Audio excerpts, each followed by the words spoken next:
صدقني يا علي ما تعيش في الأوهام. الأهلي هياخد الدوري غصب عنك يا ولد، انت يا حمار، انت نيلة. انا اللي بنظري ما فين. والله حتى لو كنت علي بالكبير أو علي بيه ولا 40 حرام، برضه الأهلي لازم ياخد الدوري.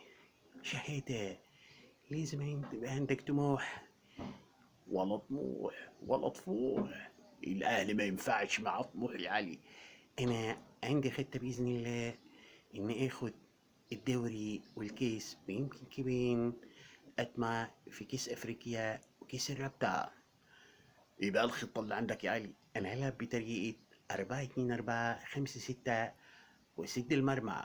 والله يا علي حتى مش لو سدت مرمى، لو سدت حتى ودانك برضه الأهلي هيجيب في الجيم. ولد، انت يا حمار، انت نيلة. هي فرصة واحدة وهب ابقى فوق.